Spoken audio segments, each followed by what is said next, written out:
Épidémie de coups d'État en Afrique.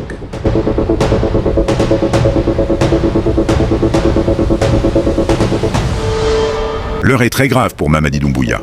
Oui, vous avez bien entendu, ce qui se passe n'est plus à la rigolade. Je vous assure que la situation est extrêmement grave. Les forces ennemies tentent désespérément d'entrer dans le palais présidentiel.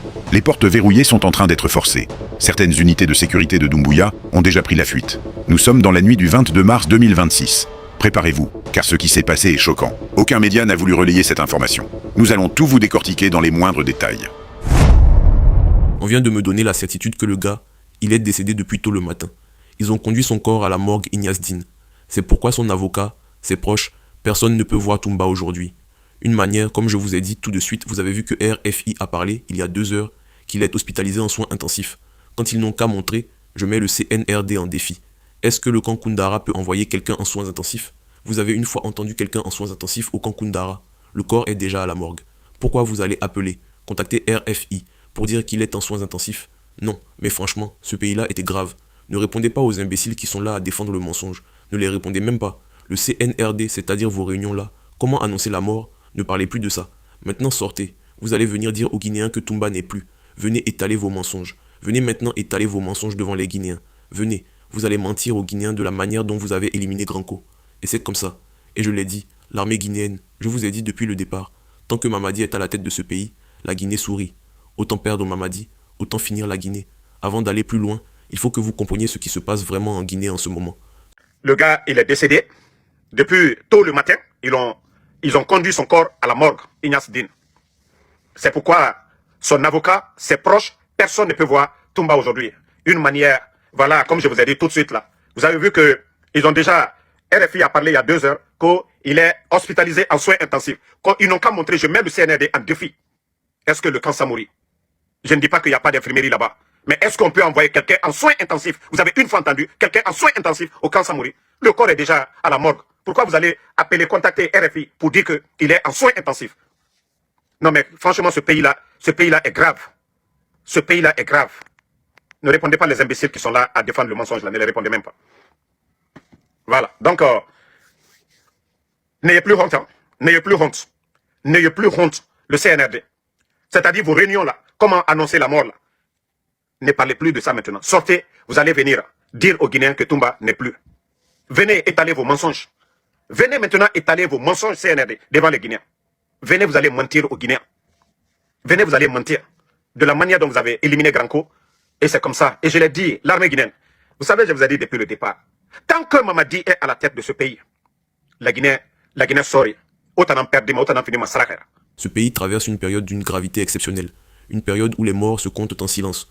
Où les corps disparaissent avant même que les familles ne soient informées. Où la vérité devient un crime. Et le mensonge une politique d'État. Ce que vous venez d'entendre n'est pas une rumeur.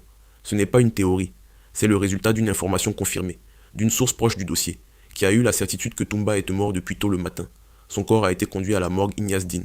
Et pendant ce temps, le régime du CNRD contactait les médias internationaux pour dire qu'il était hospitalisé en soins intensifs. 2 versions, une seule vérité. Et cette vérité, c'est celle que le régime cherche à enterrer avec le corps. Mais nous allons la dire. Parce que c'est notre rôle, parce que c'est notre devoir, parce que la Guinée mérite mieux que des mensonges habillés en communiqué officiel. Voilà où nous en sommes. Un homme est mort. Un homme qui avait un avocat, des proches, une famille.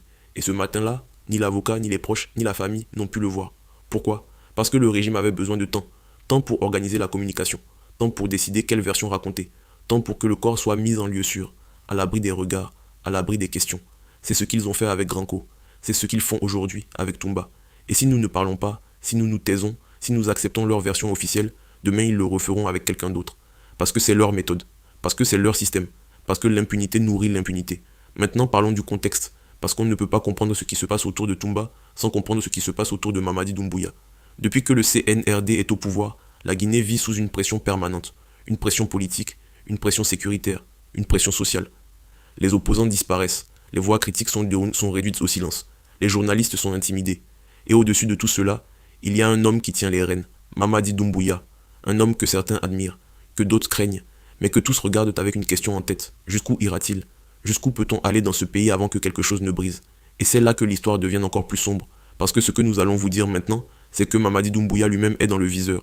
Des forces, des hommes, des réseaux, certains à l'intérieur, certains à l'extérieur, veulent le renverser, veulent le faire tomber, à tout prix. Ce n'est pas une spéculation, ce n'est pas un scénario de fiction. Les tentatives sont réelles, les complots sont réels. Et l'histoire de la Guinée nous a appris que dans ce pays, les coups d'État ne s'annoncent pas, l'annoncent pas. Ils arrivent, parfois dans le silence de la nuit, parfois en plein jour, parfois déguisés en mesures de sécurité, parfois portés par ceux-là même qui juraient de fidélité la veille. Mamadi Doumbouya le sait, son entourage le sait, et c'est précisément pour cette raison que le régime est devenu ce qu'il est, paranoïaque, brutal, hermétique. Chaque opposant est une menace potentielle, chaque voix discordante est un ennemi à neutraliser, chaque mort suspecte est une opération à gérer en communication. Et c'est dans ce contexte que la mort de Toumba prend tout son sens. Toumba n'était pas n'importe qui, Toumba était quelqu'un qui savait des choses, quelqu'un qui avait des connexions, quelqu'un dont la présence en vie représentait une gêne, une menace, un risque pour le système en place. Et maintenant il est mort, dans des circonstances que le régime refuse d'éclaircir, avec un corps conduit à la morgue avant même que ses proches ne soient prévenus, avec une communication officielle qui parle de soins intensifs alors que la vérité parle de morgue. Posez-vous la question, si tout était normal, si tout était transparent, si tout était honnête, pourquoi ce mensonge? Pourquoi cette dissimulation? Pourquoi cette précipitation à gérer l'information avant même que la famille soit informée? La réponse est simple, et elle est terrifiante. Parce que dans ce pays, la vérité est dangereuse. Parce que dans ce pays, ceux qui meurent en détention ne meurent jamais officiellement en détention. Ils meurent de maladie, ils meurent de complications, ils meurent de circonstances malheureuses. Jamais de ce qu'on appelle réellement les choses. Et les familles pleurent en silence. Et les avocats se heurtent au mur. Et les journalistes qui posent les mauvaises questions se retrouvent dans les mauvaises situations. C'est la Guinée de 2024. C'est la Guinée sous le CNRD. C'est la Guinée que Mamadi Doumbouya a construite, ou laissé se construire autour de lui. Mais voilà ce que ses partisans disent. Voilà ce que ceux qui croient encore au projet disent. Ils disent que sans lui, c'est pire. Ils disent que la Guinée sans Mamadi, c'est le chaos. Ils disent que les ennemis qui veulent le renverser ne veulent pas le bien du peuple guinéen. Ils veulent les ressources, ils veulent le pouvoir. Ils veulent remettre en place les mêmes systèmes corrompus qui ont saigné ce pays pendant des décennies. Et peut-être qu'ils ont raison sur ce point. Peut-être que les forces qui cherchent à le déstabiliser ne valent pas mieux. Peut-être même qu'elles sont pires. Mais cela ne justifie pas la mort de Toumba. Cela ne justifie pas le mensonge à RFI. Cela ne justifie pas qu'une famille apprenne la mort de l'un des leurs par les réseaux sociaux, plutôt que par une annonce officielle digne de ce nom. La question n'est pas de choisir entre Mamadi et ses ennemis. La question est de savoir quel type de pays la Guinée veut être. Est-ce un pays où les gens meurent en détention sans que personne ne réponde? Est-ce un pays où la presse internationale reçoit des informations fabriquées pendant que les corps sont acheminés vers la morgue? Est-ce un pays où les proches d'un détenu ne peuvent pas voir leurs proches parce que le régime a besoin de temps pour organiser sa communication? Si la réponse est non, et elle doit être non, alors il faut parler, il faut témoigner, il faut refuser de se taire. Parce que le silence dans ce contexte n'est pas de la prudence. Le silence dans ce contexte est une complicité. Et maintenant, revenons au cœur du sujet. Revenons à ce coup d'État qui se prépare, à ces forces qui veulent renverser Mamadi Doumbouya à tout prix. Parce que c'est là que tout se noue, parce que c'est là que tout s'explique. La brutalité du régime, la paranoïa sécuritaire, les morts suspectes, les mensonges officiels, tout cela s'inscrit dans un contexte de survie politique intense. Un régime qui se sait menacé. Un homme qui sait que des couteaux sont aiguisés dans son dos. Et qui, pour survivre, choisit d'éliminer tout ce qui pourrait servir de point de ralliement à ses ennemis. Tout ce qui pourrait servir de symbole. Tout ce qui pourrait alimenter une contestation, une mobilisation, une révolution de palais ou une révolution populaire. Toumba est un symbole. Un symbole de ce que ce régime est capable de faire. Un symbole de la ligne que ce régime est prêt à franchir pour se maintenir.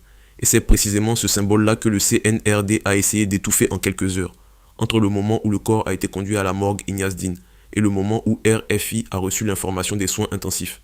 Ils ont échoué. Parce que la vérité circule. Parce que la vérité a des jambes, comme on dit. Parce que dans ce pays, malgré tout, il reste des gens qui parlent, des gens qui risquent, des gens qui refusent de se laisser transformer en complices silencieux d'un système qui tue et qui ment. Et c'est grâce à ces gens-là que nous sommes là aujourd'hui à vous dire ce que nous vous disons. Grâce à ces gens-là que le nom de Toumba ne disparaîtra pas dans le silence organisé du régime. Grâce à ces gens-là que la Guinée, malgré tout, continue de résister. Mais résister ne suffit pas. Parce que pendant que nous résistons, pendant que nous parlons, pendant que nous refusons le mensonge, les complots continuent, les manœuvres continuent. Les forces qui veulent renverser Mamadi Doumbouya continuent leur travail souterrain, patient, méthodique. Et elles ont des alliés à l'intérieur des forces armées, des alliés dans les cercles économiques, des alliés dans la diaspora, des alliés peut-être même au sein du gouvernement lui-même. C'est la réalité des régimes issus de coups d'État. Ils portent en eux, dès leur naissance, le germe de leur propre renversement. Parce que les hommes qui ont renversé un pouvoir par la force savent que d'autres hommes peuvent faire la même chose. Et ils vivent avec cette certitude-là chevillée au corps, chaque jour, chaque nuit. Mamadi Doumbouya vit avec cette certitude. Et c'est cette certitude qui explique tout. La brutalité, la paranoïa, les arrestations préventives, les morts en détention, les mensonges officiels. Tout cela était le produit d'un homme, d'un régime, d'un système qui a peur de tomber, qui a peur de finir comme ceux qu'ils ont renversés. Et cette peur, au lieu de rendre le régime plus humain, plus à l'écoute, plus ouvert, cette peur le rend plus dur, plus fermé, plus violent. C'est le paradoxe tragique du pouvoir autoritaire. Plus il est menacé, plus il se resserre. Plus il se resserre, plus il génère de la résistance. Plus il génère de la résistance, plus il réprime. Et ainsi de suite dans une spirale qui ne s'arrête qu'avec une rupture. Soit une rupture par le bas, une explosion populaire, soit une rupture par le haut, un coup d'état interne. Et les forces qui veulent renverser Mamadi Doumbouya misent précisément sur cette spirale. Elles savent que chaque mort en détention est du carburant. Elles savent que chaque mensonge officiel est du carburant. Elles savent que chaque Guinéen qui perd un proche, qui perd un ami, qui perd un camarade dans les geôles du CNRD est un Guinéen de plus qui peut basculer, qui peut décider que le régime en place est pire que n'importe quelle alternative. Et c'est sur cette masse critique de mécontentement qu'elle travaille, patiemment, méthodiquement, en attendant le bon moment, en attendant la fissure qui permettra au mur de s'effondrer. La mort de Toumba pourrait être cette fissure, ou du moins c'est ce que certains espèrent, c'est ce que certains calculent, parce que Toumba n'était pas n'importe qui dans l'échiquier politique et symbolique guinéen. Sa mort, si elle est confirmée, si elle est documentée, si elle est portée devant l'opinion publique nationale et internationale, sa mort peut devenir un point de bascule, un moment de vérité, un moment où les Guinéens, même ceux qui hésitaient encore, même ceux qui donnaient encore le bénéfice du doute au régime, se retrouvent face à une réalité qu'ils ne peuvent plus ignorer. C'est pour ça que nous parlons, c'est pour ça que nous disons les choses telles qu'elles sont, non pas pour alimenter un complot, non pas pour servir les intérêts de ceux qui veulent déstabiliser le pays, mais parce que la vérité c'était la seule chose qui peut, à terme, protéger la Guinée. La vérité sur ce qui se passe dans les prisons, la vérité sur ce qui se passe dans les couloirs du pouvoir, la vérité sur les morts, sur les mensonges, sur les manœuvres. Parce que sans vérité, il n'y a pas de justice. Et sans justice, il n'y a pas de paix. Et sans paix, la Guinée continuera de tourner en rond, dans ce cycle infernal de coups d'État, de régimes autoritaires, de résistances écrasées et de rébellions qui émergent, encore et encore et encore. Voilà ce que l'histoire de la Guinée nous enseigne. Voilà ce que Sékou Touré a enseigné, malgré lui, à toute une génération. Voilà ce que Lansana Conté a confirmé. Voilà ce que Dadis Camara a illustré de la manière la plus sanglante qui soit. Et voilà ce que Mamadi Doumbouya est en train de démontrer à son tour. Que le pouvoir sans contre-pouvoir, le pouvoir sans transparence, le pouvoir sans redevabilité, finit toujours par dévorer ses propres enfants, finit toujours par produire exactement ce qu'il prétend combattre, finit toujours par creuser sa propre tombe avec les mains de ceux qu'il a voulu éliminer. La deuxième partie de cette histoire commence là où la première s'arrête, dans les coulisses du pouvoir guinéen, dans les conversations à voix basse, dans les téléphones cryptés, dans les réunions nocturnes où des hommes en uniforme et des hommes en costume discutent de ce que personne n'ose dire à voix haute, le renversement de Mamadi Doumbouya. Pas comme une hypothèse, pas comme un scénario parmi d'autres, mais comme un projet en cours, un projet avec des hommes, des ressources, une logique, une temporalité, un projet qui avance pendant que le régime gère ses morts et fabrique ses communiqués. Pour comprendre ce projet, il faut comprendre qui sont les ennemis de Mamadi Doumbouya. Et ils sont nombreux, ils sont divers, et ils n'ont pas tous les mêmes motivations. Il y a d'abord les anciens, ceux que le coup d'État de 2021 a dépouillés de leur pouvoir, de leurs privilèges, de leurs rentes. Ces hommes-là n'ont jamais accepté leur éviction. Ils ont attendu, patienté, manœuvré. Ils ont des réseaux, ils ont de l'argent, ils ont des connexions internationales. Et ils ont tout leur temps. Parce qu'ils savent que les régimes issus de coups d'État sont des régimes fragiles. Ils savent que la question n'est pas de savoir si Mamadi tombera, mais quand. Il y a ensuite les déçus, ceux qui ont cru au projet du CNRD. Ceux qui ont vu dans le coup d'État de 2021 une opportunité de rupture, de changement, de refondation nationale. Des militaires, des civils, des technocrates qui ont rejoint le wagon avec l'espoir sincère que cette fois-ci serait différente. Que cette fois-ci, la Guinée prendrait un autre chemin. Ces hommes-là ont déchanté, rapidement, face à la réalité du régime, les mêmes pratiques, les mêmes logiques, les mêmes dérives. Et la déception de ceux qui ont cru est souvent plus dangereuse que l'hostilité de ceux qui n'ont jamais cru. Parce qu'ils connaissent le système de l'intérieur, parce qu'ils savent où sont les failles, parce qu'ils savent comment les choses fonctionnent vraiment derrière les portes fermées.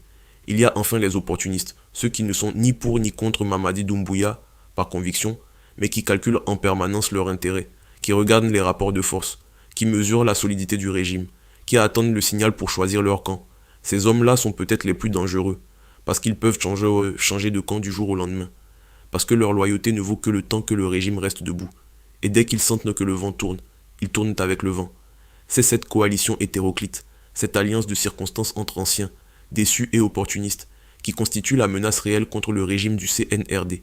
Une menace diffuse, multiforme, difficile à cibler précisément, difficile à neutraliser durablement, parce qu'on peut arrêter un homme, on peut faire disparaître une voix, on peut conduire un corps à la morgue Ignace Dine avant que quiconque ne soit prévenu, mais on ne peut pas arrêter une tendance, on ne peut pas faire disparaître un sentiment, on ne peut pas conduire à la morgue la frustration de tout un peuple, et c'est là que la mort de Toumba s'inscrit dans quelque chose de plus grand, dans quelque chose de plus profond. Parce que chaque mort de ce type, chaque mort en détention, chaque mensonge officiel, chaque famille qui apprend la disparition d'un proche par les réseaux sociaux, alimente ce sentiment, ajoute une couche à la frustration, transforme des spectateurs passifs en acteurs potentiels, transforme des gens qui regardaient de loin en gens qui commencent à se poser des questions. Et les questions, dans un régime autoritaire, sont le début de tout. Le CNRD le sait. Mamadi Doumbouya le sait. C'est pour ça que la gestion de l'information est si centrale dans la stratégie du régime. C'est pour ça que le premier réflexe à la mort de Toumba n'a pas été d'informer la famille, mais d'appeler RFI pour parler de soins intensifs. Contrôler le récit, contrôler la temporalité, donner au régime le temps de préparer sa version avant que la vérité ne s'échappe. C'est une vieille technique, une technique que tous les régimes autoritaires utilisent, une technique qui fonctionne, parfois, mais qui ne fonctionne pas quand la vérité a déjà des jambes, quand quelqu'un, quelque part, a déjà parlé, quand l'information circule déjà dans des cercles que le régime ne contrôle pas. Cette fois-ci, ça n'a pas fonctionné.